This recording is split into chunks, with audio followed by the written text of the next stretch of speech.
Walang kahirap-hirap kumita ng pera. Ako na yata ang babae na pinagpala sa lahat ng mga kababaihan. Kapag sinuswerte ka nga naman, oo. Ang sarap matulog na maraming pera at gigising na may pera, tapos ang ganda-ganda ko pa. Ikaw na talaga, Cathy. Bongga ka, girl! Hindi mo alam kung gaano kahirap maghanap buhay. At hindi mo rin alam kung sino ang binangga mo. Ngayon matitikman mo ang balik ng karma sa kasamaang ginawa mo. Ako magpaparusa sa iyo hanggang sa magtanda ka. Mararamdaman mo ang bagsik ng aking kapangyarihan. Aray! Tulong! Tulungan niyo ako! Hindi ko na kayang sakit! Tama na! Tigilan mo na ako! Alam ko, ikaw na matanda ka may kagagawan nito. Parang awa mo na. Huwag mo naman akong pahirapan ng ganito. Patawarin mo na ako. Tiisin mo lamang ang hapdi, Cathy. Kailangan mamatay ang mga insekto para hindi na mas lumala pa ang sugat mo. Kinakain ng mga yan ang iyong balat at sinisip-sip ang iyong dugo. Kung hindi natin mapapatay ang mga pesteng yan, hindi maghihilom ang mga sugat sa katawan mo. Taon 2006,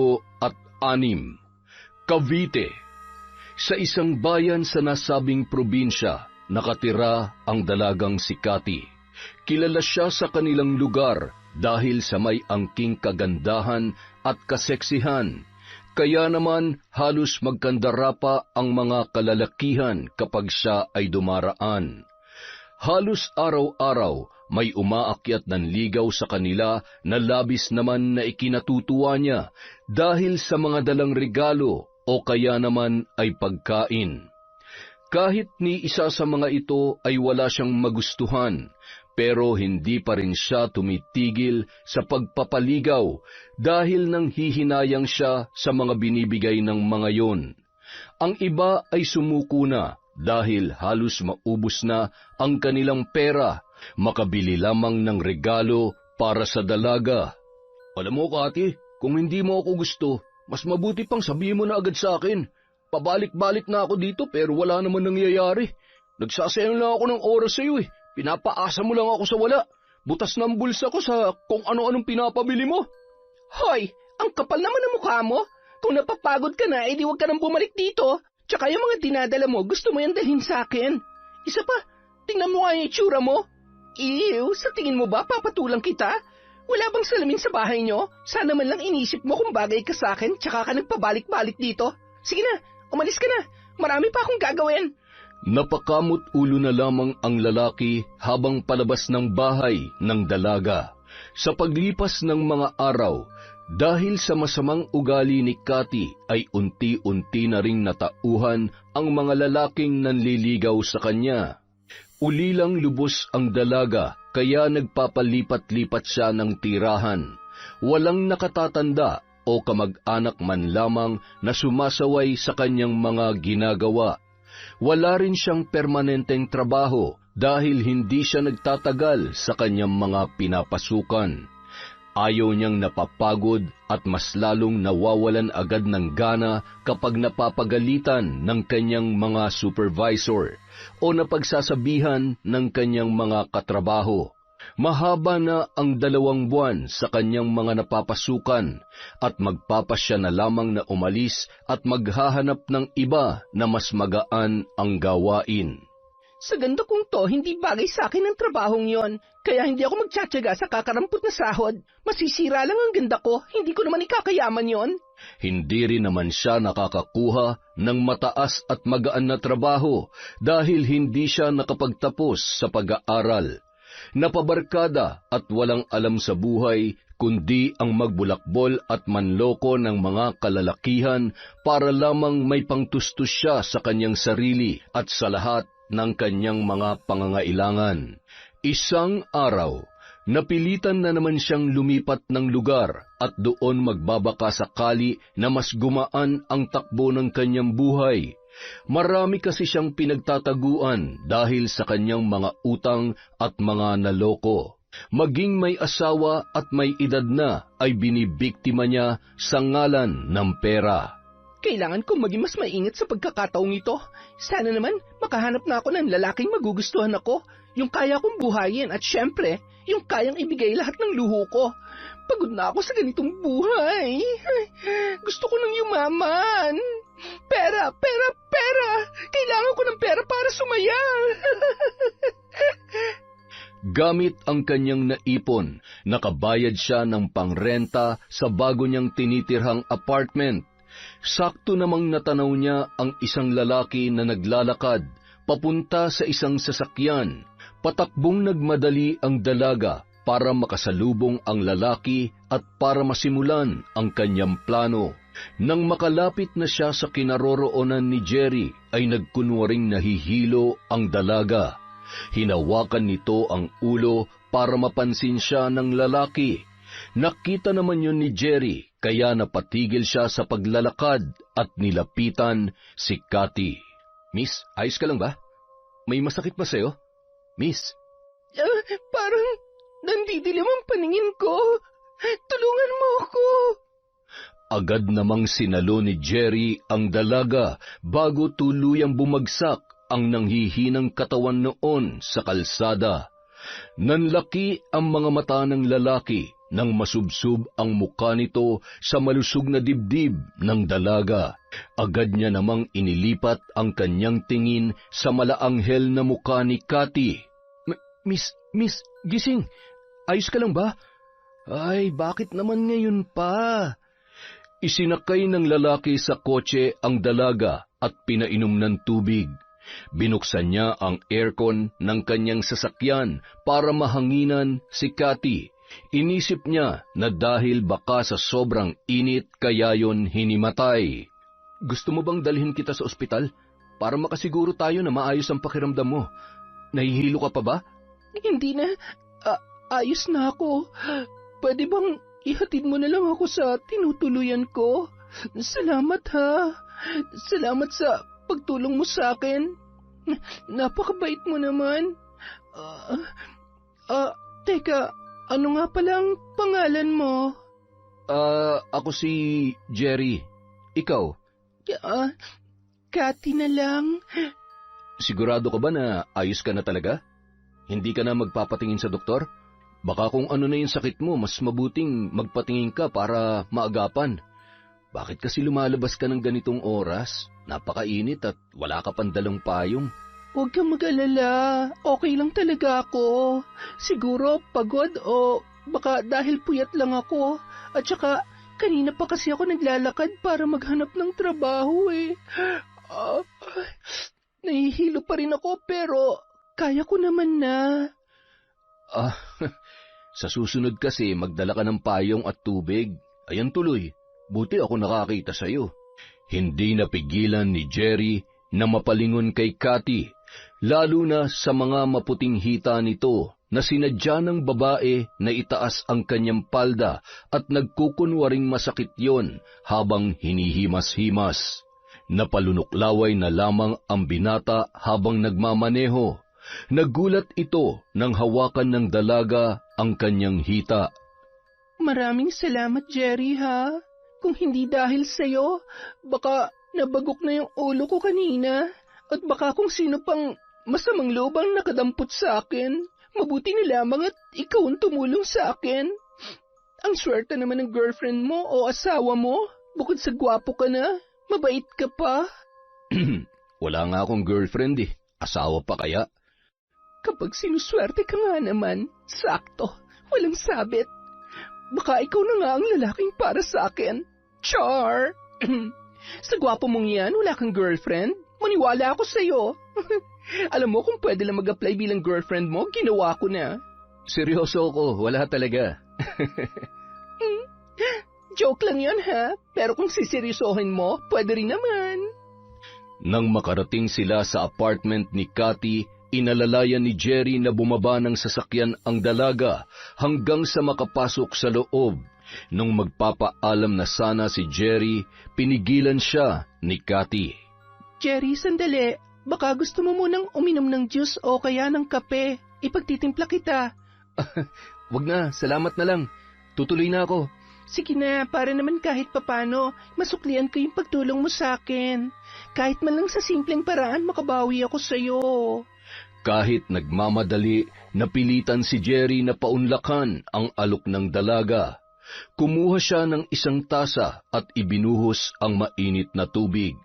Habang hinahalo ni Cathy ang tasang may kape, palihim siyang ngumisi habang sinusulyapan ang nakaupong lalaki sa may sala.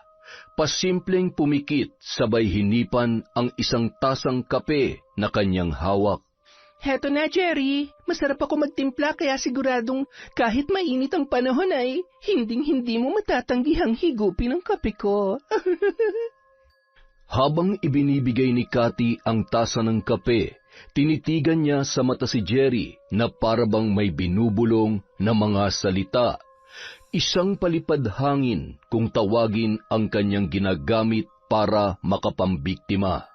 Natutunan niya yon sa kanyang namayapang ama. Ano, masarap ba? Kung gayon, pwede bang ibigay mo sa akin lahat ng pera mo sa pitaka? Biglang natulala ang binata at parang wala sa sarili na sumunod na lamang sa utos ng babae. Kinuha niya ang pitaka sa kanyang bulsa at binigyan ng malaking halaga ng pera si Cathy. Pagkatapos maisakatuparan ni Cathy ang kanyang plano ay inihatid na niya si Jerry sa sasakyan. Pinaandar yon ng lalaki at agad na umalis. Wala sa sariling nagmamaneho si Jerry. Habang nasa kalagitnaan ng daan, bigla itong napahinto at biglang nanumbalik ang kanyang ulirat. Kasabay noon ay ang pagkirot ng kanyang ulo na animoy gulong-gulo sa mga nangyari. Hindi maalala ng binata ang buong pangyayari. Mas lalong tumindi ang sakit ng kanyang ulo sa kakaisip kung bakit siya napadpad sa lugar na yon. Ang tanging naaalala niya lamang ay may tinulungan siyang babae, ngunit hindi na niya maalala ang mga sumunod na nangyari. Nagulat siya na may biglang kumatok na pulubing bata sa bintana ng kanyang sasakyan para manlimos. Doon niya lamang napansin na nawawala na ang kanyang pera. Kinaumagahan, pumunta si Cathy sa isang mall para mag-shopping. Halos lahat ng magustuhan niya ay binibili niya ng walang pagdadalawang isip. Puro mamahalin ang presyo ng kanyang kinukuha. Hindi pa yun nakuntento, nagtungo pa siya sa isang kilalang restaurant. Kahit mag-isa lang siyang kakain, halos pang 3 katao ang kanyang ino-order. Pinag-usapan na siya ng mga waiter dahil sa dami ng pagkain na nakahain sa kanyang mesa. Hay nako, Tay, kung nabubuhay pa sana kayo ngayon, nararanasan niyo rin ang ginhawang nararanasan ko. Kayo kasi maaga niyo akong iniwan. Di hamak na mas magaling akong dumiskarte kaysa sa inyo. Pero hindi bale, ikakain ko na lang kayo sa bawat mamahaling restaurant na pupuntahan ko. Basta, Tay, ha? Huwag mo akong pababayaan kung nasan ka man ngayon. Ikaw nang bahala sa akin. Makalipas ang 1 linggo, wala nang natira sa nakulimbat ni Cathy, kaya naman mainit na naman ang kanyang ulo. Kaya nag-isip na naman siya ng panibagong plano para magkaroon ng pera. Palaging ganoon ang kanyang sitwasyon. Kung kailan ubos na ang kanyang pera, tsaka lamang siya kikilos. Hanggat nakikita niyang may laman pa ang kanyang pitaka, kampante lamang siya at walang pakialam. Kinagabihan, abala ang dalaga sa pagpapaganda ng kanyang sarili. Nilagyan niya ng pulang lipstick ang kanyang mga labi at nagbihis ng napakaigsing palda. Minsan na rin nagkaroon ng kinakasama ang dalaga at nakilala niya yon sa isang bar. Ngunit hindi nagtagal ang kanilang relasyon nang mapansin ng lalaki na pera lamang ang habol nito sa kanya. At hindi niya rin nagustuhan ang ugali ni Cathy. Walang alam sa gawaing bahay, waldas at kapag hindi nasusunod ang gusto ay nagwawala. Pagkatapos mag-ayos ng kanyang sarili, sumakay siya sa isang tricycle papunta sa isang bar. Pagkarating doon, halos lahat ng lalaki ay isa-isa niyang kinilatis. Pinagtitinginan din siya ng mga yon dahil sa kaakit-akit niyang kasuotan, muka at hubog ng katawan. Kinikilala niya kung sino ang mukhang mayaman at kung sino ang may makapal ang pitaka. Tsaka niya gagawin ang susunod niyang hakbang. Ano ba yan? Parang wala namang mukhang tao dito. Ang tsatsaka, ha? Ay, di bali na nga. Pera lang naman ang kailangan ko eh. Lalaking may laman ang pitaka. Teka, ayun. Tama bang nakikita ko? Malapitan nga. Sa wakas, siguradong paldo-paldo na naman ako dito. Nilapitan agad ng dalaga si Miguel. Medyo may kaedaran na at bagong customer lamang sa bar na yon. Mukhang mabango at mayaman. Mas lalong namutawi ang ngiti sa mga labi ng dalaga nang makita niyang kinuha ng matanda ang pitaka mula sa bulsa nito para magbayad sa inorder na alak. Nang makaupo na ang lalaki ay agad rin umupo si Cathy sa tapat na mesa kung saan nakapwesto ang matanda. Sa ganda kong ito, ewan ko lang kung makakatis ka na hindi ako lapitan. Ayan, sige, tingnan mo lang ako. Lumapit ka, dahil wala kang mapapala kung tititigan mo lang ako. At nagsimula na ngang magpapansin si Cathy kay Miguel. Hinahawi-hawi pa nito ang kanyang buhok habang umiinom ng alak at nakatitig sa lalaki. Dahil sa litaw na litaw ang kagandahan at kaseksihan ng dalaga, ay madaling napansin ng matanda ang nang-aakit na si Cathy. Pilyo siyang tinitigan ni Miguel. Maya-maya pa, lumapit na yon sa may mesang kinauupuan ng dalaga. Hi, miss. Ang ganda mo naman. Anong pangalan mo? Mukhang nag-iisa ka lang ah. Wala ka bang kasama? Pwede bang makiupo at makisalo sa'yo? Ibang pangalan ang ginamit ni Cathy. Yon ang paraan niya para hindi siya matuntun o kaya naman ay mahanap ng mga taong binibiktima niya. Nauwi sa tawanan ang kanilang pag-uusap. Nawili ang matanda na makipagharutan sa dalaga kaya naparami ang kanyang pag-inom ng alak. Nung medyo may tama na, biglang lumapit ang isang lalaki na kasama nito na kanina pa pala sila pinagmamasdan. Malaki ang pangangatawan ng lalaking yon. Sir, mukhang lasing na po kayo. Tara na po. Baka po hinahanap na tayo ng asawa nyo. Kapag nalaman ni ma'am na nandito tayo ay siguradong pagagalitan tayo nun. Nagulat ang dalaga dahil nun niya lang napagtanto na may kasama palang bodyguard si Miguel. Nang akmang tatayo na sana ang matanda habang inaalalayan ng lalaki, biglang nag-usal ng mga salita ang dalaga. Ang daya naman, alis ka na agad, Miguel. Ngayon pa lang tayo nagkakasiyahan. Ang aga pa kaya, mamaya ka na umuwi. Hay, mukhang takot ka lang pala sa asawa mo eh. Ako? Takot sa asawa ko? Hindi ah. Berto, mabuti pa matulog ka na lang muna sa sasakyan kung inaantok ka na. Nakakahiya naman sa magandang binibining ito kung iiwan ko lang basta-basta. Sige na, doon ka na muna. Tatawagan na lamang kita kapag uuwi na tayo. Pero sir, lasing na po kayo. Ano ka ba? Kaya kong sarili ko. Ako ang amo mo, kaya ako masusunod. Sige na, iwan mo na kami. Huwag na huwag ka magsusumbong sa ma'am mo dahil malilintikan ka sa akin. Gusto mo ba mawalan ng trabaho? Ay, sige po sir. Sabi ko nga po, hihintayin ko na lamang kayo sa sasakyan eh. Sige po, mag-enjoy po muna kayo dyan. Nagtataka ang lalaki dahil mukhang may kakaiba sa kanyang amo. Sanay kasi siya na kahit may konting tama pa lang ang matanda ay yun na mismo ang nagyayaya para umuwi. Pero nung mga sandaling yun, para bang tuwang-tuwa at nawiwili pa si Miguel na makipag-inuman sa babaeng kausap niya. Bibihira lamang makipagkwentuhan sa babae ang kanyang amo at pinagtaasan pa siya nun ng boses sa unang pagkakataon. Akala ko iiwan mo na ako. Magtatampo na sana ako eh. Gusto pa naman sana kitang makausap dahil nalulungkot ako. Sa tingin ko, Miguel, ikaw ang papawi sa lungkot na nararamdaman ko ngayon. Pwede mo ba akong samahan kahit sandali lang? Ay, masyado mo namang pinapainit ang gabi ko. Paano naman ako makakatanggi kung ganito kabango at kagandang babaeng nasa harap ko? Ilang sandali pa, pumasok na ang dalawa sa pribadong silid sa bar na yon. Nang makapasok na ang dalawa sa nasabing silid, doon na isinagawa ng dalaga ang kanyang plano. Nilimas niya ang lahat ng perang laman ng pitaka ng matanda, sabay itinapon yon sa isang sulok. Iniwan niyang nakahandusay sa mahabang upuan si Miguel dahil sa sobrang kalasingan.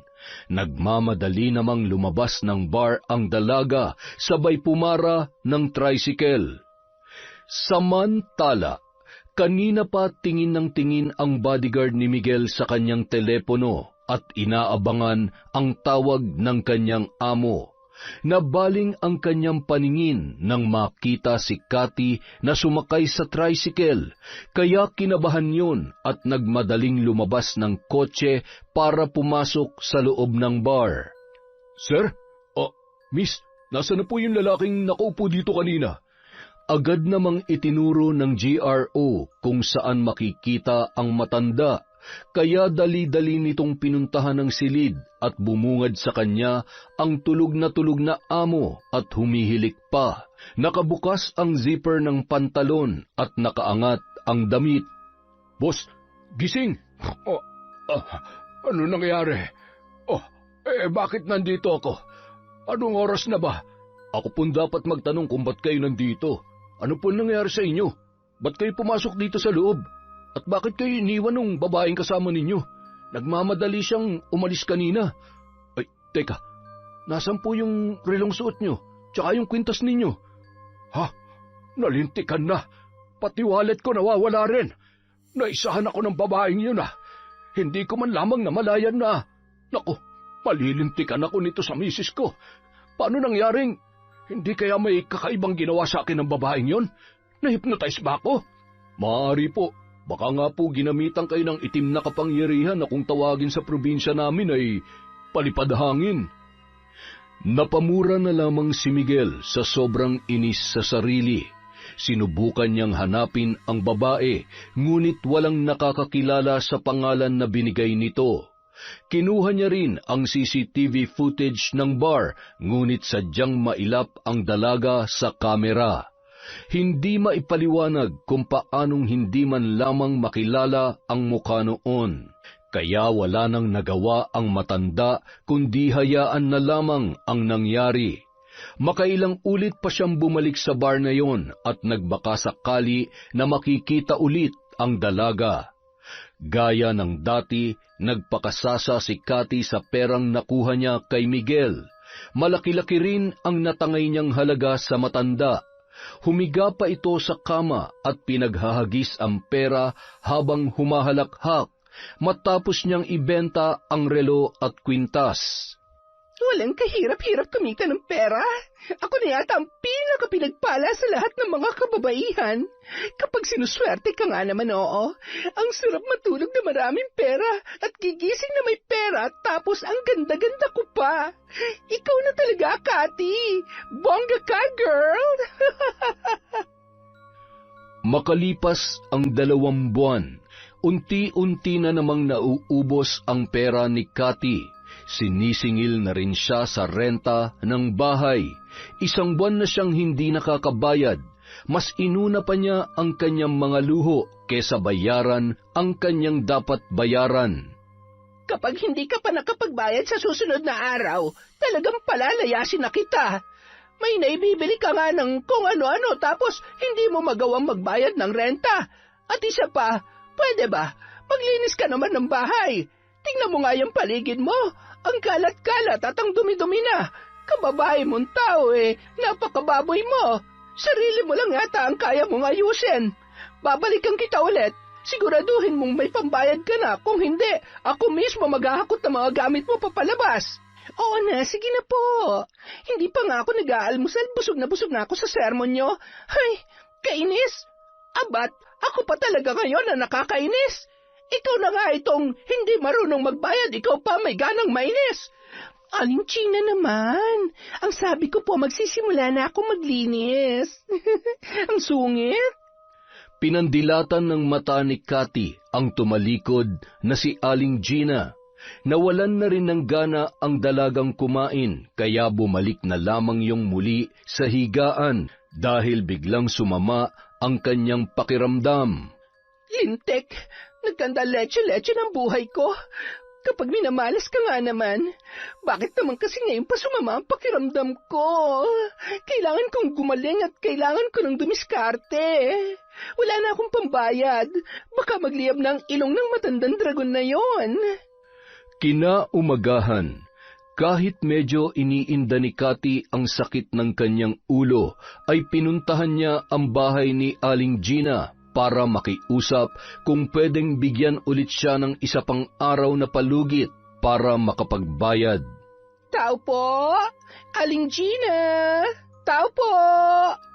Oh, Cathy, ikaw pala. May kailangan ka ba sa asawa ko? Ano po kasi... Wala kasi siya dito. Umalis, pumunta sa palengke. Ano bang sadya mo sa kanya at sasabihin ko na lang pagdating niya? Bakit nga ba? Hindi ko naisip to, ha? Tama. Ikaw ang sagot sa problema ko sa asawa mo. Umaayon na naman sa akin ang pagkakataon. Ano po kasi? Makikiusap po sana ako sa kanya.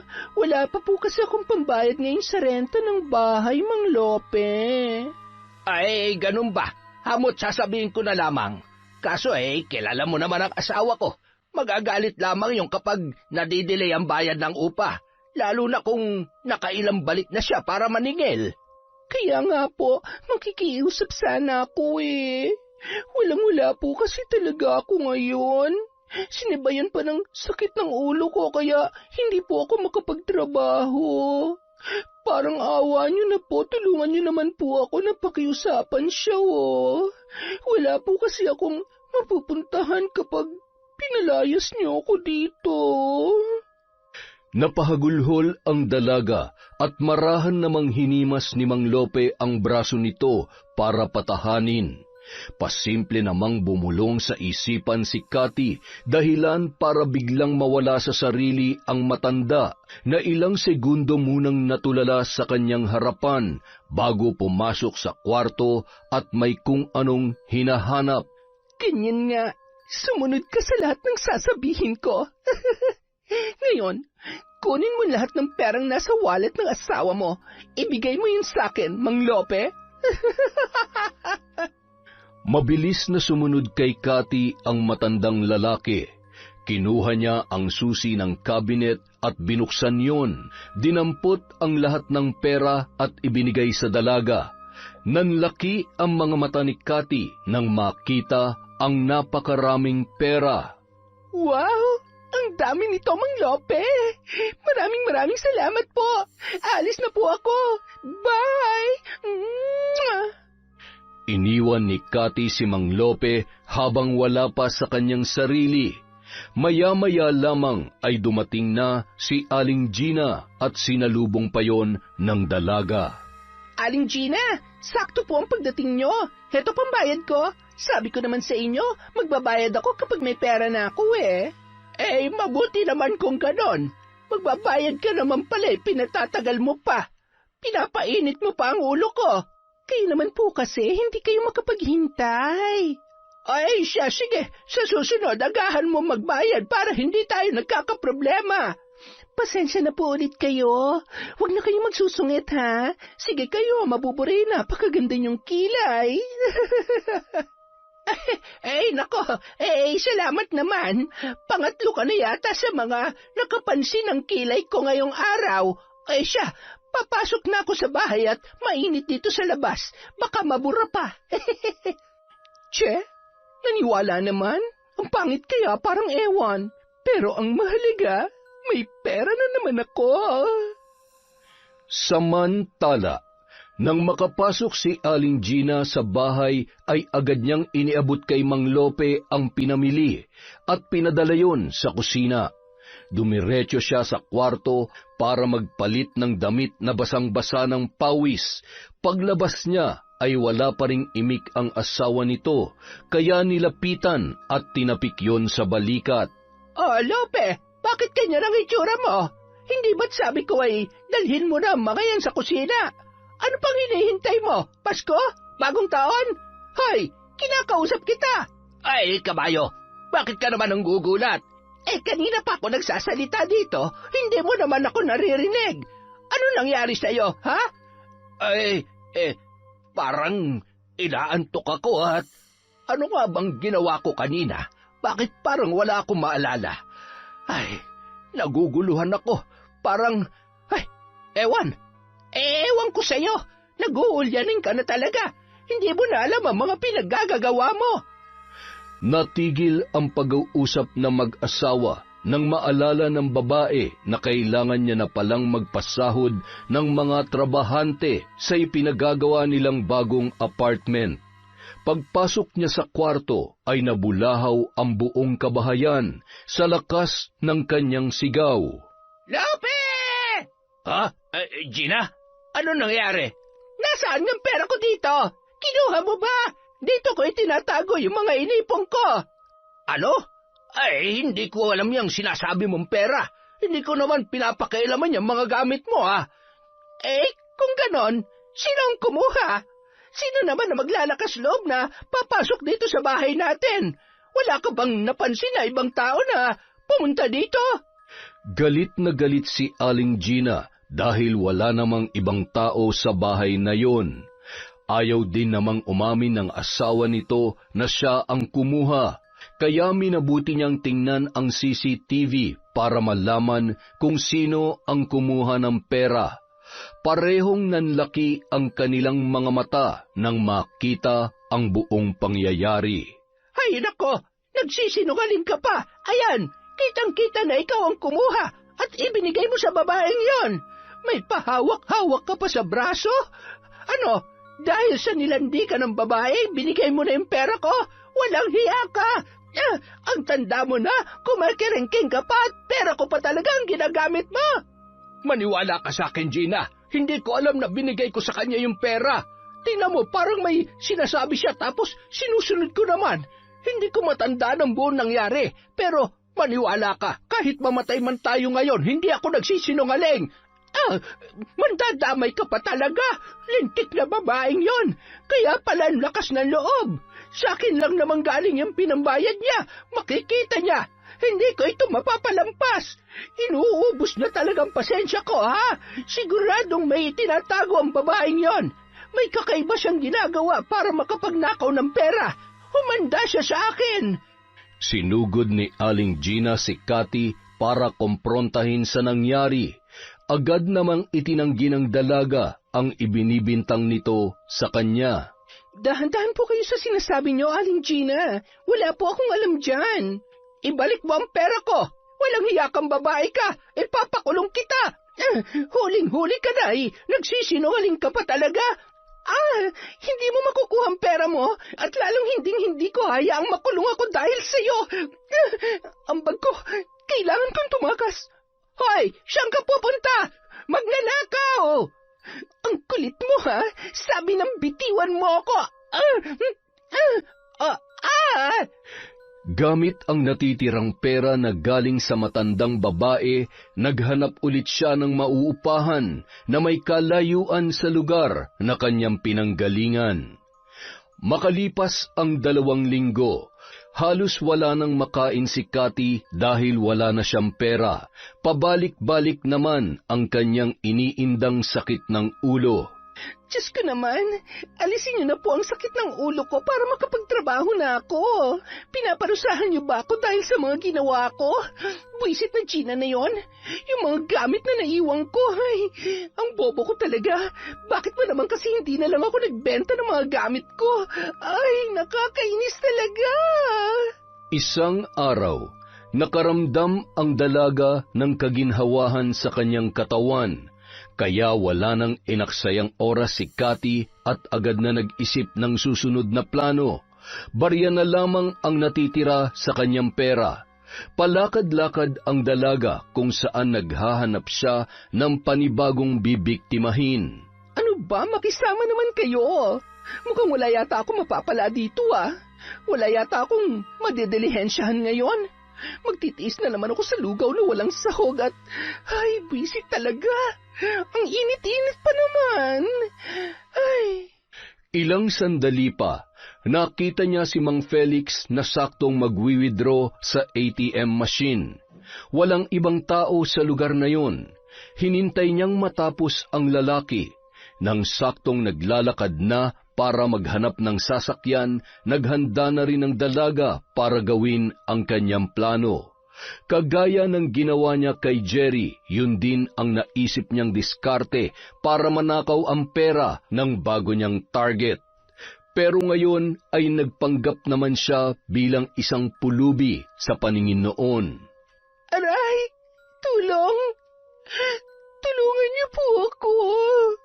Oh, iha, ano nangyayari sa'yo? Mukhang namumutla ka at nanghihina. Nahihilo po ako. Ilang araw na po kasi akong hindi kumakain. Tulungan niyo po ako. Maawa na po kayo sa akin. Gutom na po ako. Nagkunwaring matutumba si Cathy at napahawak kay Mang Felix. Mabuti na lamang agad na nasalo ng lalaki at hindi natumba sa simento ang babae. Ang hindi niya alam, mabilis na dinukot ng dalaga ang kanyang pitaka. Nang makuha niya na yon ay pabulong na nagsalita si Cathy. Hindi naman makagalaw ang lalaki sa kanyang kinatatayuan. Natulala ito habang pinagmamasdan ang papalayong dalaga na bahagyang nakangiti sa kanya. Bumalik lamang ang kanyang ulirat nang businahan siya ng isang tricycle driver. Abat, hindi ka ba tumitingin? Sasagasaan mo ba ako? Abay, akala ko pumaparaho kayo eh. Sasakay po ba kayo o hindi? Oy, sige, ihatid mo ako sa ospital. Kailangan ko makabalik agad at inaantay ako ng asawa ko't anak. Ilang sandali pa. Ipapasok ko ba sa loob o dito ka na lamang bababa? Huwag na, dito na lamang ako. Maglalakad na lang ako papasok. Ay, siya, sige, mabuti naman. Natiti ako, mahihirapan akong makalabas kapag pinilit ko pang ipasok tong tricycle. Sandali lamang at... Teka, nawawala ang pitaka ko . Nagtulungan pa si Mang Felix at ang tricycle driver para mahanap ang pitaka sa loob ng tricycle, ngunit wala silang makita. Naawa na ang driver sa lalaki dahil bakas sa mukha nito ang pagkadismaya at nabanggit rin nito na pambayad sana ang perang yon sa pagpapagamot ng kanyang anak na may sakit. Hindi na lamang ito pinagbayad ng tricycle driver at taus-pusong nagpasalamat naman ang matandang lalaki. Pasensya ka na talaga. Naabala ko pa ang paghahanap buhay mo. Wala na talaga akong pera kahit barya. Maraming salamat ulit, ha? Ay, walang anuman ho yun. Sana gumaling na ang anak ninyo. Tsaka mag-iingat po kayo. Parang wala sa sarili si Mang Felix na naglalakad papunta sa silid kung saan naroon ang kanyang anak at asawa na si Aling Mona na nagbabantay sa kanilang anak. Hanggang nung mga oras na yon, hindi niya pa lubos maisip kung ano ang nangyari.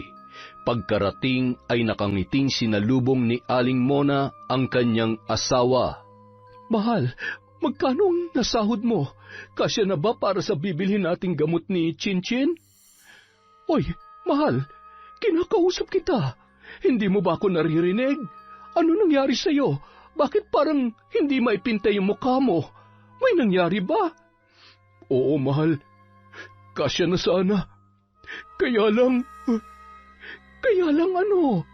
Kinakabahan naman ako sa'yo. Akin na yung pera at bibili na ako ng gamot ni Chinchin. Kanina pa dapat siya nakainom. Nakailang balik na rin dito yung nurse. Tinatanong kung nakabili na ba tayo. May kailangan pa raw tayong bilhin na i-inject sa kanya. Kailangan maagapan ang pagkalat ng impeksyon sa katawan niya.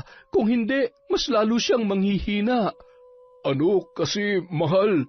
Nawala yung pitaka ko kanina. Nanakawan yata ako. Ha? Ano? Paanong nanakawan ka? Hindi mo ba napansin? Bakit? Saan ka ba pumunta? Ikinuwento ni Mang Felix kay Aling Mona ang kanyang natatandaan. Ang pinagdududahan niya ay yung babae na lumapit sa kanya para humingi ng tulong. Wala naman kasing ibang tao na nakasalubong si Mang Felix nung mga sandaling yun. Nanlumo ang mag-asawa dahil sa yun na lamang ang kanilang inaasahan na wala pa na parang bula. Nag-alala tuloy sila kung saan kukuha ng panggastos sa ospital. Halos lahat na ng kanilang kakilala ay nautangan na ng mag-asawa. Ano nang gagawin natin ngayon? Kailangan makabili tayo ng gamot ni Chinchin. Ang mamahal pa naman ng mga gamot na kailangan niyang inumin. Ay, mahal, paano ng anak natin? Saan na naman tayo kukuha ng pera? Wala ka nang sasahurin sa susunod na buwan. Halos ilang araw ka pa lamang pumapasok, may utang pa tayo sa boss mo. Kaya nakakahiya naman na mangutang na naman tayo sa kanya. Huwag ka na mag-alala, mahal. Gagawa ko ng paraan para makabili tayo ng kailangan ng anak natin. Nagpaalam saglit ang lalaki para maghanap ng pwedeng mahiraman ng pera. Kahit na nahihiya ay sinubukan niya pa rin humingi ng tulong sa kanyang boss. Ang kanyang pinagtatrabahuhan ay si Miguel. Naikwento niya sa kanyang boss ang nangyari sa perang ipambibili niya sana ng gamot ng kanyang anak. Nagulat ang lalaki sa mga sinabi ni Mang Felix. Bigla siyang napaisip na posibleng pareho ang babaeng nagnakaw ng kanyang pera at ang babaeng ikinukwento ng kanyang tauhan. Doon lamang napagtanto ng dalawang lalaki na pareho silang nabiktima ng iisang babae. Naaawa naman ang boss nito at pinahiram siya ng pera. Ikakaltas na lamang sa kanyang sahod buwan-buwan. Pagkakuha ng pera ay agad na bumalik si Mang Felix sa ospital. Nadatnan niya na nag-aagaw buhay na ang kanilang anak, kaya naman napatakbo siya at nilapitan ang naglulupasay na si Aling Mona. Anak, huwag mo kaming iiwan. Lumaban ka. Felix, ang anak ko. Chinchin! Diyos ko, nakikiusap po ako.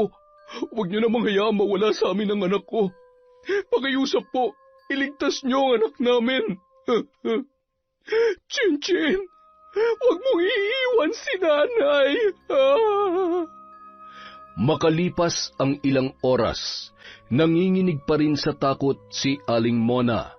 Pinapakalma pa rin yon ni Mang Felix na noon ay labis pa rin ang pag-aalala. Mabuti na lamang ay naisalba yon ng mga doktor. Akala ko mawawala ng anak natin. Kung may nangyaring masama sa kanya, Felix, hindi ko kakayanin.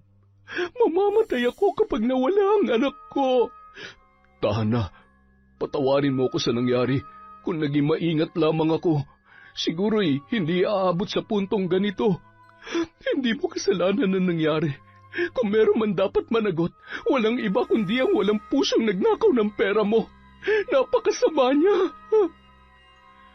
Samantala, pumunta ako sa presinto para i-report ang nangyari.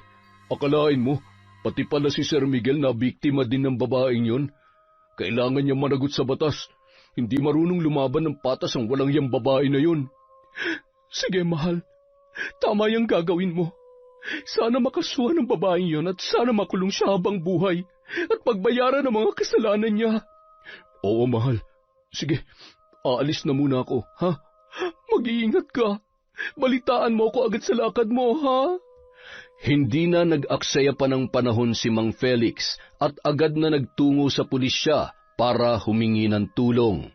Pinasalaysay sa kanya ang buong pangyayari at ipinalarawan ang itsura ng mukha ng babae. Ayon sa paglalarawan ng lalaki, lumalabas sa investigasyon na iisang babae ang tinutukoy ng mga taong nagrereklamo sa kanila at doon niya rin napag-alaman na iba-iba pang pangalan ang ginagamit nito. Halos pare-pareho ang modus ng dalaga sa bawat binibiktima, kaya mahirap matunton ang kanyang kinaroroonan. Nangako ang mga pulis na kapag nakakuha sila ng impormasyon ay ipagbibigay alam nila agad sa lalaki. Maraming salamat po. Sana mahanap na at mapanagot ng babaeng yan para matigil na sa masamang gawain. Baka marami pa yung mga biktima. Nang makabalik sa ospital si Mang Felix, ibinalita niya kay Aling Mona ang kanyang natuklasan tungkol sa dalagang nambiktima sa kanya. Dahil sa may kaalaman ang ginang tungkol sa itim na kapangyarihan, napagtanto niya na ginagamitan ng palipadhangin ang mga biktima ng dalaga para makapagnakaw. Kaya pala ang lakas ng loob ng babaeng yun na magnakaw. Kung hindi ako nagkakamali, tama ang naiisip ko. Dapat sa kanya, mahal. Alam ko kung anong pumapasok dyan sa utak mo. Huwag mong gagawin yan. Sinasabi ko sa iyo, ilang beses na natin yung pinagtalunan. Kailangan maturuan ng leksyon ng babaeng yon. Kailangan putulin ang kanyang kasamaan. Hindi ako papayag na marami pa siya mabiktima. Humanda kang babae ka. Pagbabayaran mo lahat ng kasalanan mo. Dapat sa mga katulad mo, parusahan para magtino. Nangilabot si Mang Felix sa mga tinuran ni Aling Mona. Ramdam niya ang galit sa puso ng kanyang asawa. Ayaw na ayaw pa naman nito ng taong nanlalamang sa kapwa. Ang karunungan ni Aling Mona ay minana pa niya sa kanyang yumaong ina. Mula nang magkaanak sila ni Mang Felix ay sinubukan niya yung itigil. Sa pagkakataong yon ay mukhang desidido na siya na parusahan ang dalagang si Cathy gamit ang barang. Mahal, ikaw na muna magbantay sa anak natin. Uuwi muna ako, may kailangan akong gawin. Hindi ka na ba talaga magpapapigil sa gagawin mo? Alam mong kasalanan sa Diyos ang binabalak mo. Huwag mong ilagay sa mga kamay mo ang pagpaparusa sa taong yun. Ipaubaya mo na lamang yan sa batas. Kung aantayin pa natin ang mga pulis, natitiyak ko na marami pang mabibiktima ang babaeng yon. Kaya habang maaga pa, tatapusin ko ng kasamaan niya. Siguro naman mapapatawad ako ng Panginoon sa aking gagawin. Muntik na malagay sa peligro ang buhay ng anak natin dahil sa babaeng yon. Kung may nangyari kay Chinchin, hindi ako magdadalawang isip na tapusin siya. Pagkarating ni Aling Mona sa kanilang bahay, dumiretso agad siya sa kwarto at sa ilalim ng kanilang kama. Doon nakalagay ang kahon kung saan nakasilid ang kanyang mga kagamitan sa pambabarang. Hindi mo alam kung gaano kahirap kumita at hindi mo rin alam kung sino ang binangga mo. Ngayon matitikman mo ang balik ng karma sa kasamaang ginawa mo. Ako ang magpaparusa sa iyo hanggang sa magtanda ka. Mararamdaman mo ngayon ang bagsik ng aking kapangyarihan. Kinuha ni Aling Mona ang malaking itim na kandila sabay sinindihan. Mula sa kanyang bulsa, dinukot niya ang nakatiklop na papel na may guhit ng muka ng babaeng pinagbibintangan nila na magnanakaw. Binigyan ng kopya ng mga pulis ang kanyang asawa sa pagkakakilanlan ng babae. Kaya yun ang gagamitin ng ginang sa pagsasagawa ng barang. Pagkatapos ilagay ang papel sa pulang tela, ay nag-usal siya ng orasyon. Habang binibigkas ng ginang ang dasal, ay dahan-dahan niyang pinapatakan ng kandila ang muka ng babaeng nasa larawan. Nang halos matakpan na ng patak ng kandila ang muka ng babae, tinusok niya rin yun ng luma at mahabang karayom. Ngayon, mararamdaman mo ang init ng bawat patak ng kandila. Mag-aapoy ang buo mong katawan na ani mo'y sinisilaban. Mahapdi at parang pinapaso na nagbabagang bakal. Mararamdaman mo rin ang talim na parang tumutusok na mga karayom sa iyong katawan. Damhin mo ang parusang balik sa iyong kasamaan. Sige, humiyaw ka sa sobrang sakit. Samantala, biglang nakaramdam si Cathy ng kakaiba sa kanyang katawan. Hey, ano ba to? Mukhang may gustong pumasok na itim na kapangyarihan sa katawan ko Pwes, kung sino ka man, hindi ka magtatagumpay. Hanggat suot ko ang kwintas na ito, walang makakapanakit sa akin. Kaya akong protektahan nito kahit gaano pa kalakas ang kapangyarihan mo. Ipinakulam na kaya ako ng ginang na yon? Aba, nakinabang naman siya sa dami ng mamahaling gamit na naiwan ko sa apartment niya. Buisit siya. Namana pa ni Cathy ang kwintas na yon sa kanyang yumaong ama. Kilala yon bilang isang mahusay na albularyo. Sa kabilang banda, naramdaman ni Aling Mona na mukhang hindi gaanong tumatalab ang kanyang ginagawang pambabarang sa dalaga. Ganun pa man, hindi siya tumigil sa paggawa ng ritual. Pinagpapawisan ng ginang habang patuloy sa pagbigkas ng mga kahindik-hindik na salita. Maya-maya pa, biglang lumakas ang hangin at isang tinig ang narinig ng ginang. Sino kang nangangahas na barangin ako? Anong kasalanan ko sa'yo? Para malaman mo, hindi ako tatablan ng kapangyarihan mo. Magsasayang ka lang ng lakas. Kaya kung ako sa'yo, tigilan mo na yung ginagawa mo. Ako lang naman ang asawa ng lalaking ninakawan mo. Alam mo bang buhay ng isang tao nakasalalay sa perang ninakaw mo? Hindi ka marunong lumaban ng patas, kaya dapat sa'yo putulin yung mga kamay mo at dukutin yung mga mata mo para matigil ng kasamaan na bumabalot yan sa katawan mo. Nagpatuloy ang palitan ng mga salita ng dalawang babae. Dire-diretso lang din si Aling Mona sa pagsasagawa ng orasyon. Hindi naman nagpatalo si Cathy at pilit na nilalabanan ang kapangyarihan ng ginang. Hanggang sa lalong lumalakas ang kapangyarihan ni Aling Mona at mas lalong lumakas ang hangin hanggang sa naputol na at nahulog ang suot na kwintas ng dalaga. Tumilapon ang babae at tumama sa pader ng bahay na kanyang inuupahan. Aray! Walang hiya ka, matanda ka. Humanda ka. Babalikan kita. Hindi mo ako matatalo. Kung inaakala mo matatakot ako sa'yo, pues nagkakamali ka. Bigla namang nawala ang malakas na hangin at hindi na rin narinig ni Aling Mona ang tinig ni Cathy. Matagumpay na naisagawa ng ginang ang kanyang ritual laban sa dalaga. Samantala, halos hindi makatayo si Cathy sa sobrang lakas ng pagkakatalsik niya. Gumagapang na siya sa sahig sa kahahanap ng kwintas, ngunit nagkapira-piraso na yon. Hindi pwede. Kailangan kong kwintas na to. Hindi. Kinagabihan, nagising si Cathy ng alanganing oras nang makaramdam ang dalaga ng sobrang init. Para siyang nililitsyon na baboy sa nagbabagang uling. Dali-dali siyang bumangon at nagtungo sa kusina para uminom ng tubig. Halos maubos niya ang laman ng pitsil. Ibinuhos niya na rin sa kanyang muka ang natitira pang tubig. Pakiramdam niya ay matutuklap na ang kanyang balat dahil sa sobrang init. Aray! Tulong! Tulungan niyo ako! Hindi ko na kaya ang sakit! Tama na! Tigilan mo na ako!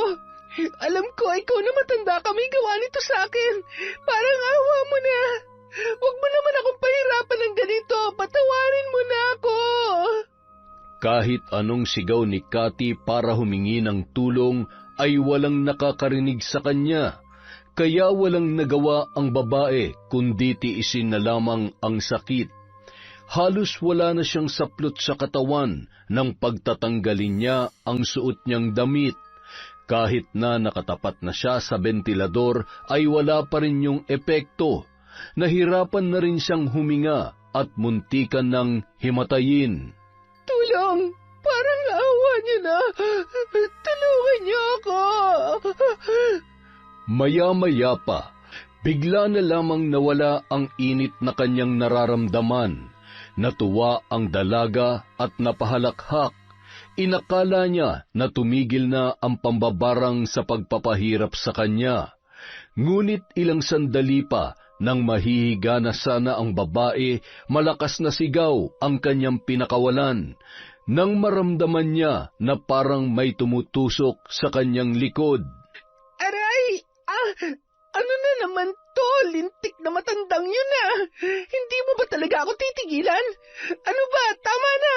Hirap na ako! Tigilan mo na ako! Mas lalong tumindi ang sakit na nararanasan ni Cathy. Hindi na ito mapakali at napapalundag na rin ang dalaga sa sobrang sakit, hanggang sa tuluyan na siyang nawalan ng malay. Kinaumagahan, nagising na lamang ang dalaga na nakahandusay sa sahig. Masakit ang ulo at nanlaki ang kanyang mga mata nang makita niya na puno ng sugat ang kanyang buong katawan. Parang hiniwa ng isang matalim na bagay at sa loob noon ay may mga insekto.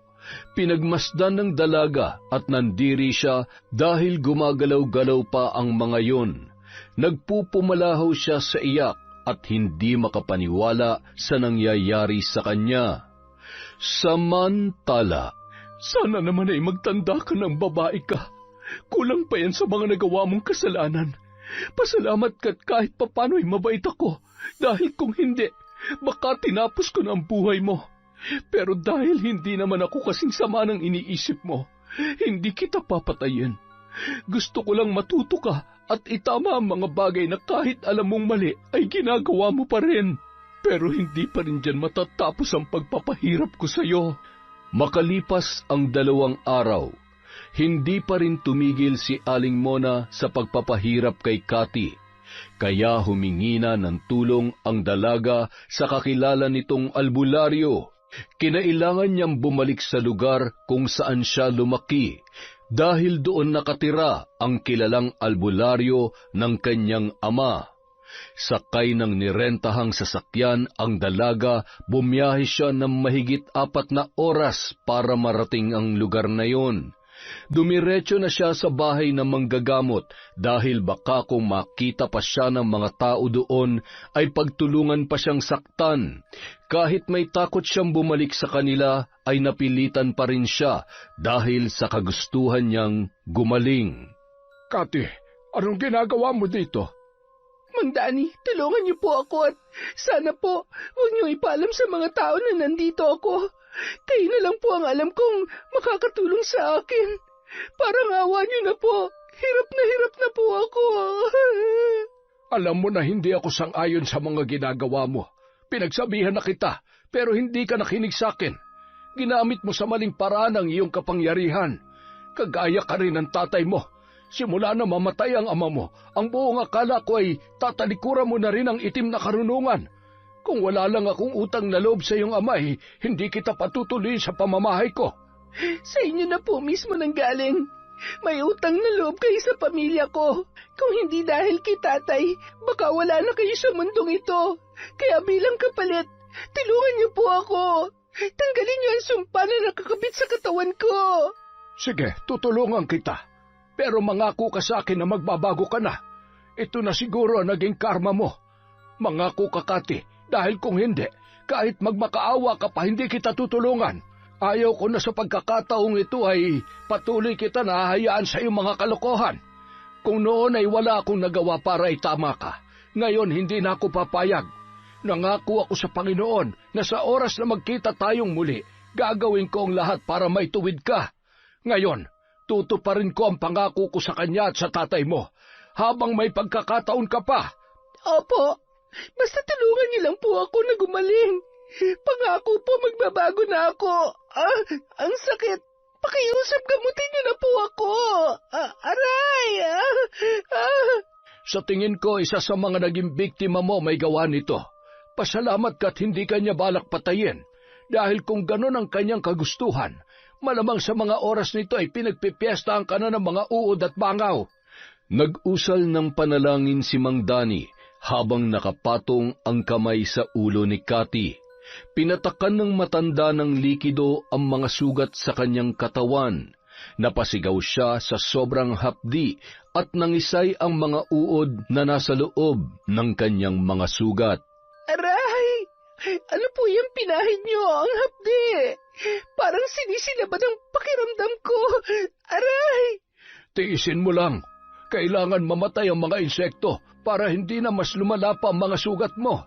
Kinakain ng mga yan ang iyong balat at sinisip-sip ang iyong dugo. Kung hindi natin mapapatay ang mga pesteng yan, hindi maghihilom ang mga sugat sa katawan mo. Tagaktak ang pawis ni Cathy habang kagat-kagat ng kanyang mga ngipin ang isang tela. Hindi na kinaya ng dalaga ang sakit, dahilan para siya ay mahimatay. Pinahiga siya ni Mang Danny sa mahabang upuan na yari sa kawayan. Nilagyan ng matanda ng dahon ang mga sugat nito. Isa-isa niya ring sinunog ang mga insekto na lumabas sa mga sugat ng dalaga. Makalipas ang ilang oras, binalikan na ng malay si Cathy. Hinang-hina ang babae at humingi agad ng tubig kay Mang Danny. Oh, ito, inumin mo. Kumusta ang pakiramdam mo? May nararamdaman ka pa bang sakit? Medyo nanghihina po ang katawan ko. Nang tanggalin ni Mang Danny ang dahon na nakatapal sa mga sugat ni Cathy, namangha ang dalaga nang makita niya na naghilom na ang mga yon. Ngunit bakas pa rin ang mga peklat sa kanyang balat. Magaling na ang mga sugat mo, ngunit hindi pa rin ako nakakasiguro kung tuluyan ang ititigil ng mambabarang ang ginagawa niya. Hanggat hindi niya nararamdaman ang pagbabago mo, patuloy ka pa rin niyang parurusahan. Kaya habang may pagkakataon pa, tutulungan kitang humingi ng tawad sa kanya at maging sa iba mo pang nagawa ng kasalanan. Ayoko po, Mang Danny. Ayoko po makulong. Pangako magbabago na po ako. Pinagsisisihan ko na po ang mga nagawa ko. Simula ngayon, hihingi na ako ng tawad sa Panginoon. Magpapakalayo-layo na po ako at magsisimula ng panibagong buhay. Pero paano mga taong naperwisyo mo? Kailangan mo pa rin managot sa batas. Hindi ka pababayaan ng Diyos, iha. Magtiwala ka lamang sa Kanya. Gawin mo ang nararapat mong gawin. Kung gusto mo magkaroon ng kapayapaan, gawin mo kung ano ang tama. Paano kung ang tama ay siya naman magpapahirap sa akin? Ayaw ko pong makulong. Mang Danny, hindi ko po alam kung makakaya ko. Natatakot po talaga ako. Paano kung hindi na ako makalabas ng buhay sa kulungan?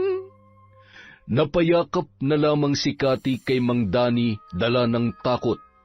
Ngunit wala na siyang nagawa kundi sundin ang payo ng matanda dahil alam niya na yun ang tama. Samantala, naramdaman ni Aling Mona na may tumulong na isang albularyo kay Cathy. Hindi naman nakakaramdam ng galit ang ginang dahil inaasahan niya na ang gagawin nito. Kaya muli siya nag-usal ng orasyon para muling gumana ang sumpa na kinabit niya sa dalaga. Paglalaruan niya ito hanggang sa siya na mismo ang sumuko sa mga pulis para pagbayaran ang kanyang mga kasalanan. Mang Danny, tulong! Tulungan niyo po ako! Akala ko po ba napagaling niyo na ako? Bakit bumabalik ang sakit, aray? Tama na, ayoko na po! Pansamantalang lunas lamang yon, iha. Hanggat hindi tumitigil ang mambabarang sa paggawa ng ritual, hindi tuluyang mawawala ang sumpa sa katawan mo. Isa lang ang nais na makamit ng taong yon, hustisya, Cathy. Alam mo kung anong ibig kong sabihin. Kailangan mo rin humingi ng kapatawaran sa kanya. Paano po ako hihingi ng tawad? Hindi ko po siya kilala at hindi ko alam kung saan siya matatagpuan. Ayaw ko po talaga, Mang Danny. Hindi ko kakayanin ang buhay sa kulungan. Hindi tumigil si Mang Danny sa pagpapalakas ng loob ni Cathy. Laking pasasalamat naman ng dalaga sa matanda dahil ito na lamang ang taong pwede niyang lapitan at hingan ng tulong nung mga oras na yon. Matapos niyang gamutin ulit, hinayaan muna niyang mapag-isa ang dalaga para makapagpahinga at para na rin makapag-isip. Ilang oras ding naguguluhan ng dalaga hanggang sa hindi na nito namalayan na nakatulog na pala siya. Nang magising yon, ay muli siyang kinausap ni Mang Danny ng masinsinan. Maayos na ba ulit ang pakiramdam mo? Ano, nakapagdesisyon ka na ba? Opo, Mang Danny. Buo na po ang loob ko. Susuko na po ako sa otoridad. Tama po kayo. Kailangan kong pagbayaran ang mga naging kasalanan ko.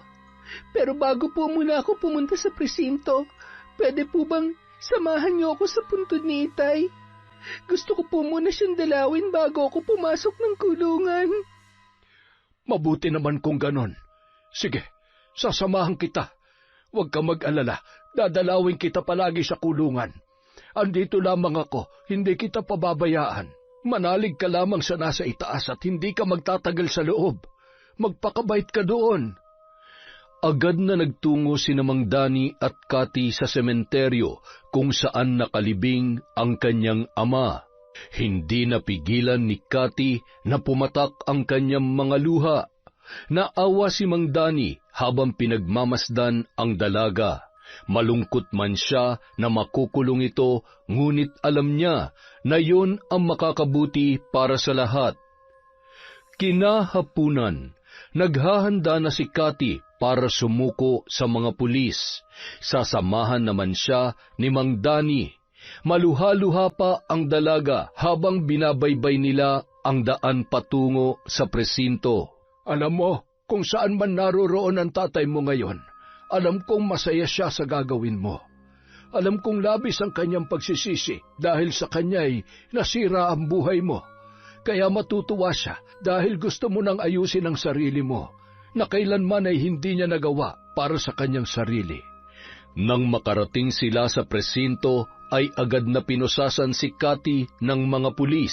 Kinunan ng litrato at kinuha na rin ang kanyang fingerprints. Pagkatapos noon ay ipinasok na ang dalaga sa selda. Humagulhol yun habang nagpapaalam ang matanda. Matatag ka, Cathy.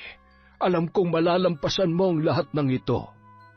Samantala, nung araw ding yon ay lalabas na ng ospital ang anak ni Mang Felix at Aling Mona.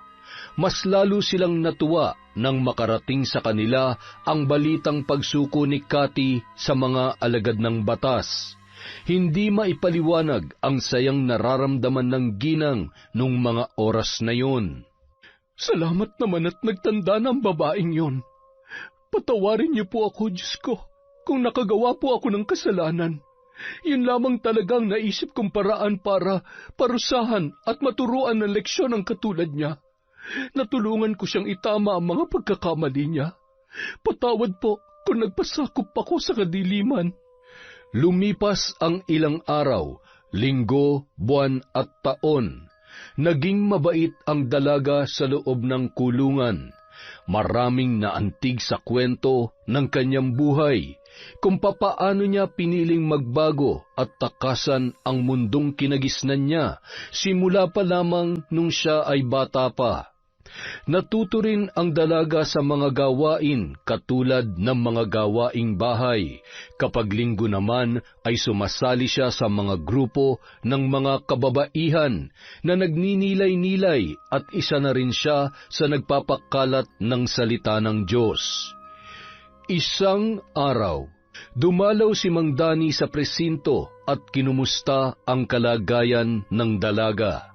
Masaya ko na makitang malaki na ang pagbabago mo. Halos lahat ng mga salita na lumalabas dyan sa bibig mo ay patungkol na sa Diyos. Ipagpatuloy mo lamang yan. Salamat po sa inyo, Mang Dani. Dahil sa tulong nyo, namulat ko sa tama ang mali. Ngayon nararamdaman ko ng mabuhay ng masaya at payapa. Oo, Iha. Talagang mararamdaman mo ang tunay na saya dahil may maganda akong balita sa iyo. Malapit ka na makalaya. Dininig na ng Diyos ang mga panalangin mo. Talaga po? Maraming salamat, Panginoon ko. Talagang napakabuti ninyo. Nasasabik na po ako makita ang tunay na ganda ng mundo. Walang paglagyan ng saya na nararamdaman ko ngayon. Masayang ibinalita ni Cathy sa kanyang mga kasamahan ang nalalapit niyang paglaya. Natuwa naman ang lahat sa kanyang sinabi. Samantala, hindi mapanatag si Aling Mona hanggat hindi siya humihingi ng tawad sa dalaga. Dala-dala niya pa rin ang bigat sa kanyang kalooban nang ginawa niya ang pagpaparusa kay Cathy. Kaya minabuti nitong dalawin at puntahan ng dalaga kung saan man yun nakakulong. Pagdating sa kulungan, nagtatakang lumabas si Cathy dahil wala naman siyang inaasahang bisita. Tanging si Mang Dani lamang ang dumadalaw sa kanya simula nung siya ay makulong. Ikaw pala si Cathy. Opo. Sino po sila? Kilala niyo po ba ako? Ako si Mona, yung asawa nung ninakawan mo sa may bangko. Natatandaan mo ba siya? Ho? Ibig sabihin, kayo rin ang... Oo, ako ang nambarang sa'yo. At nagawa ko yun dahil sa muntik na mapahamak ang anak namin nung araw na yon. Buhay ang nakasalalay sa perang ninakaw mo. Kaya napuno ako ng galit. Kung ganon, ano pong ginagawa niyo dito? Nakikita niyo po, pinagbabayaran ko na mga kasalanan ko. Ano pa po ang gusto niyo? Maawa po kayo. Huwag niyo akong papatayin. Tinuruan lamang kita ng leksyon. Patawarin mo sana ako. Natigilan si Cathy sa sinabing yon ni Aling Mona. Ilang minuto bago siya nakapagsalita. Bakas sa kanyang muka ang pagkabigla at hindi siya makapaniwala na pinuntahan pa siya ng ginang. Ho? Bakit po kayo humihingi ng tawad sa akin? Ako po ang nakagawa ng kasalanan, kaya ako po dapat humingi ng kapatawaran sa naidulot kong problema. Muntik na mapahamak ang anak ninyo dahil sa akin, kaya patawarin niyo po ako. Sana po'y mapatawad niyo ako. Oo, Iha, matagal ka na naming pinatawad. Ang ginawa mong pagsuko ay nangangahulugan lamang na bukal sa loob mo ang pagsisisi. Ngayon mapapanatag na ang kalooban ko sapagkat pareho na natin nakamit ang kapatawaran sa ating mga puso.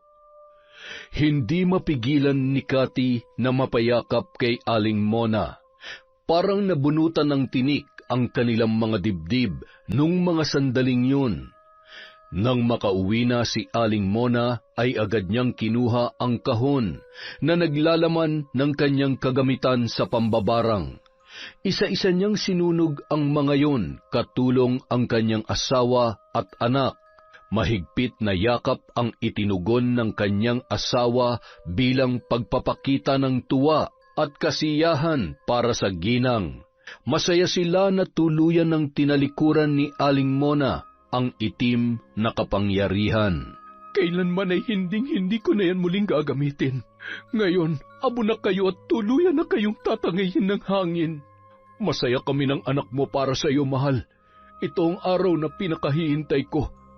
Ngayon kasama na ng mga abo na yan.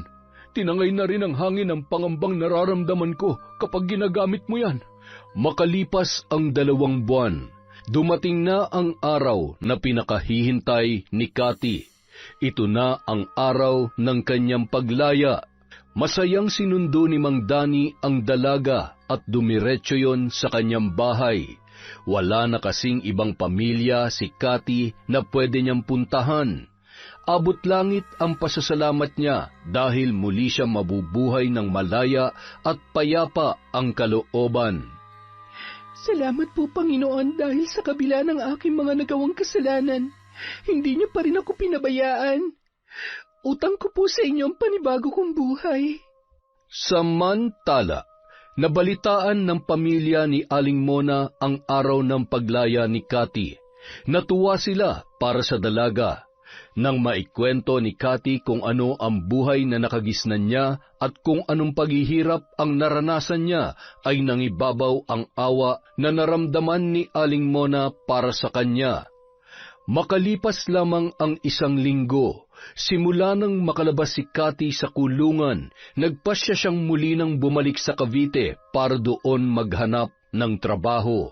At doon niya rin gustong simulan ang kanyang pagbabago. Sa awa ng Diyos, sa kabila ng kanyang mga karanasan sa buhay, maswerteng natanggap ang dalaga bilang tindera sa isang food court sa isang mall sa nasabing lugar. Kahit na umuuwing pagod at puyat ang dalaga, ay naging masaya pa rin ito, lalo na matanggap niya ang unang sahod na mula sa kanyang pinagpaguran. Ganito palang kumikita ng pera sa marangal na paraan, kahit na mahirap pero masaya pala. Hindi ko man mabili lahat ng luho ko, nagpapasalamat pa rin ako dahil malaya ako nabubuhay dito sa mundo, malayo sa dating ako at walang inaapakang tao. Isang araw, habang naglalakad si Cathy papunta sa sakayan pauwi sa kanyang inuupahan na bahay, aksidenteng nakabangga niya ang isang pamilyar na lalaki. Teka, mukhang pamilyar ang mukha mo ah. Tama, ikaw nga. Sinadya mong mabangga ako, no? Para ano, kapag tinulungan kita, nanakawan mo na naman ako? Pwes kung inaakala mo na magagawa mo ulit yun sa akin, nagkakamali ka. Bistado ko na yung style mo. Maganda ka pa naman, pero kawatan ka pala. Jerry? Hindi ko talaga sinasadya. Aray, tulungan mo naman ako. Hoy, ang sakit. Napaka-judgmental naman. Hindi ba pwede nagbago na ako? Wala nang pakialam si Jerry kahit nagmakaawa pa si Cathy. Sa halip na tulungan itong tumayo, ay iniwan niya na lamang ang dalaga at walang lingon-lingon na sumakay sa kanyang sasakyan. Habang dahan-dahang tumatayo si Cathy at paika-ikang naglakad. Samantala, habang umaandar ang sasakyan ni Jerry ay nakita nito sa salamin ang kalagayan ng dalaga. Napaisip ang lalaki na baka nga hindi nagsisinungaling si Cathy nung mga oras na yon. Totoo kayang nasaktan talaga siya? Ano ka ba, Jerry? Maniniwala ka na naman ba sa palabas ng babaeng yan? Buisit, napakahusay talagang magpanggap. Minsan mo na ako naloko kaya tantanan mo ko at baka makalimutan kong babae ka. Hindi porket maganda ka, madadaan mo ako sa paawa-awa mo. Ay, tumigil ka nga sa karupukan mo, Jerry. Hayaan mo na siya. Yun ang mga salitang sinasabi ng utak ng binata. Ngunit may puwang sa kanyang puso ng pagkaawa kay Cathy. Sinisigaw nito na tulungan ang dalaga. Malalim na buntong hininga ang pinakawalan niya, sabay pinaatras ang sasakyan para balikan si Cathy. Oh, bakit bumalik ka? Kala ko ba hindi mo na ako tutulungan? Sige na, wag na. Kaya ko na to. Hindi naman kita masisisi kung hanggang ngayon galit ka pa rin sa akin. Kasalanan ko naman talaga. Naiintindihan kita kaya sige na. Kaya kong sarili ko. Huwag ka na nga mag-inarte dyan. Halika na. Sumakay ka na. Ihahatid na kita sa bahay mo. Nang makasakay si Cathy sa kotse ni Jerry, walang imikan ang dalawa. Pareho silang nakikiramdam sa isa't isa hanggang sa binasag ni Cathy ang katahimikan sa loob ng kotse. Patawarin mo sana ako sa kasalanang nagawa ko sa'yo. Pinagbayaran ko ng lahat ng yun sa kulungan. Salamat din at sa kabila ng nagawa ko sa'yo, mas pinili mo pa rin na tulungan ako. Sana mapatawad mo na ako. Pinagsisihan ko na ang lahat ng yon. Sinisikap ko na ngayon na magbagong buhay. Ewan ko ba? Hindi ko rin maintindihan ang sarili ko. Bakit ba hindi ko magawang magalit sa'yo? Siguro may dahilan ng Diyos kung bakit nag-krus muli ang landas natin, no?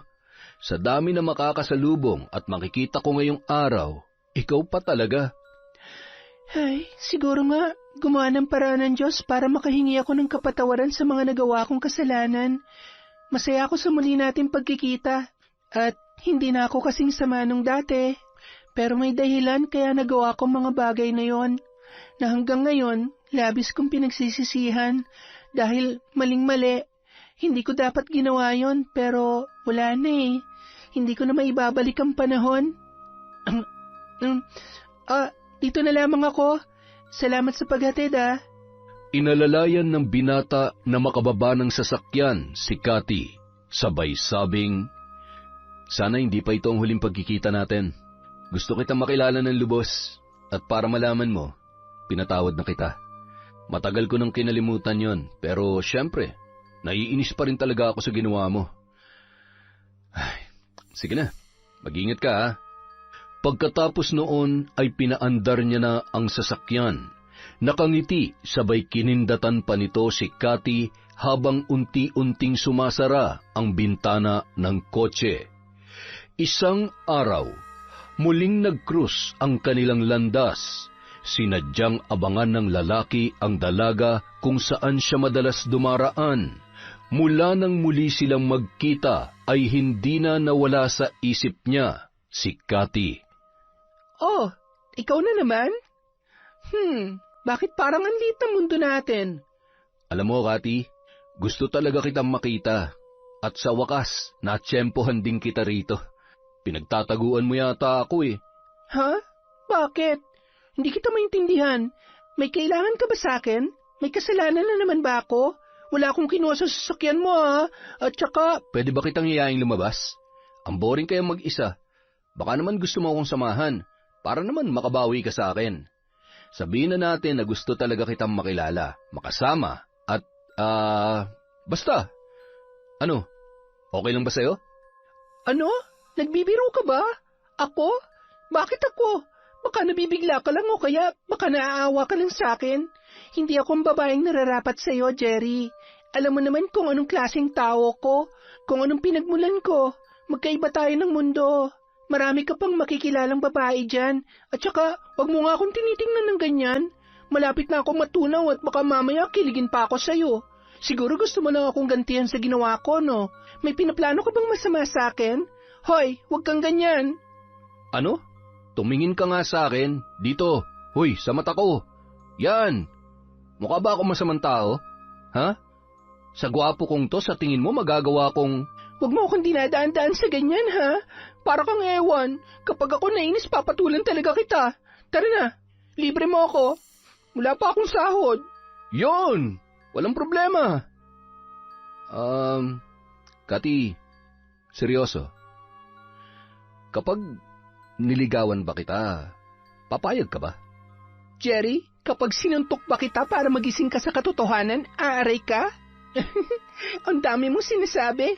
Tsaka na natin pag-usapan yan. Baka mamaya, pagkatapos natin kumain, magbagong isip mo. Alam mo na, baka gutom lang yan.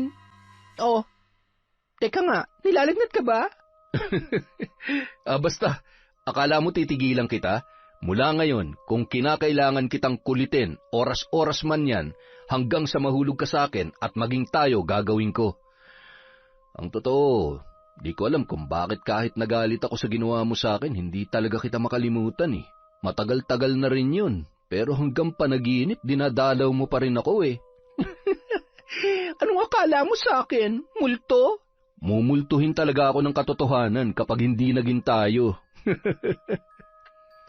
Simula noon, palagi nang lumalabas ang dalawa at matyagang niligawan ni Jerry si Cathy, hanggang sa makamit nito ang matamis na oo ng dalaga.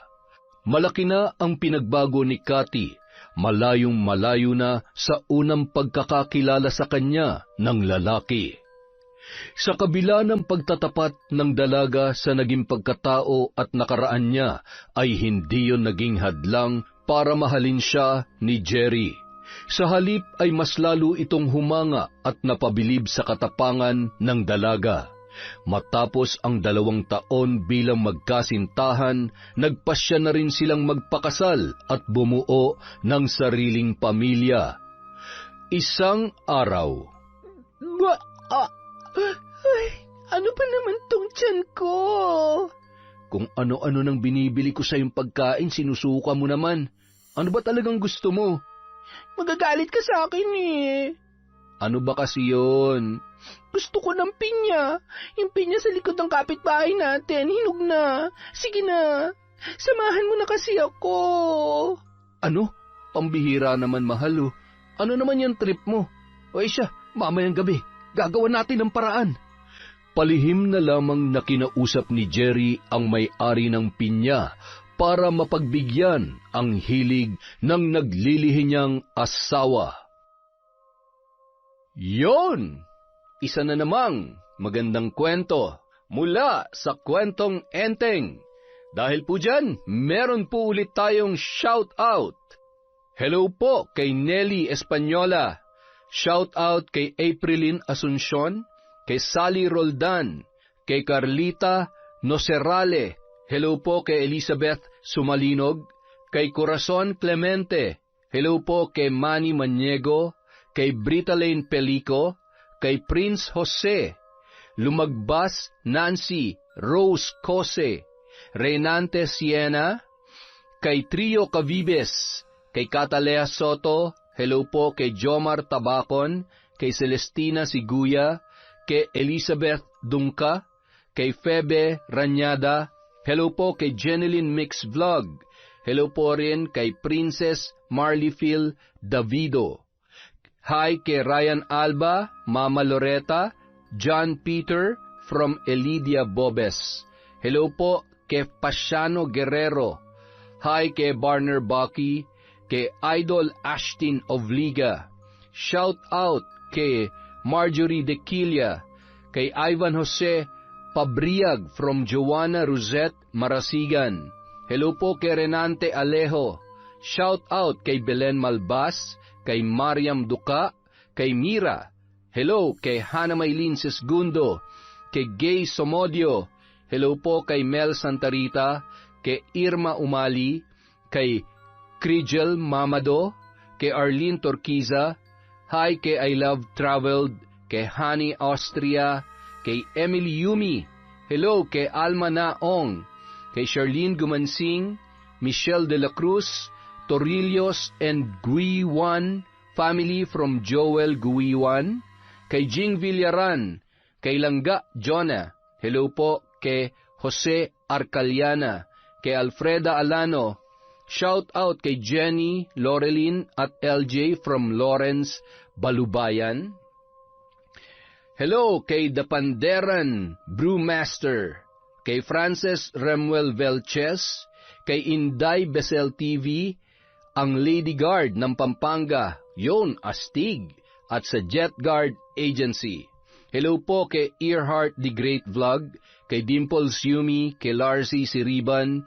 Hello kay Teresa Mabelin Francisco. Hello kay Milina Aswiani, kay Mariam Bautista. Hi sa Kakalja family from Connie Kakalja.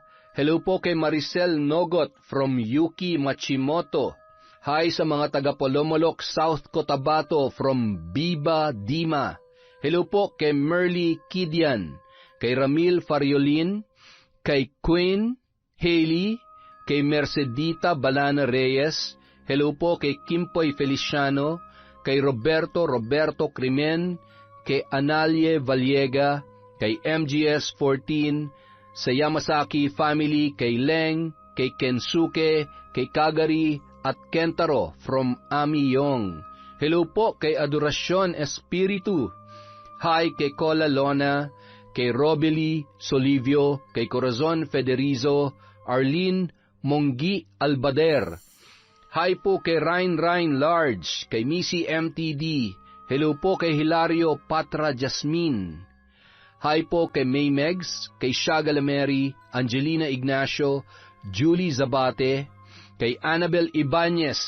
Hello po sa Team Manok ng Angeles, Pampanga, Escarda Family, Jeboy, Rose, Janine, Jimmy, Joven, Leonard, Jerry, Weng, Windy, Jerha, KJ, Mike, Kimsed, Rick, Monding, Iron, AJ, Arnold, Angie, Vicente, Yael, Ethan, at sa buong Team Manok ng Angeles, Pampanga.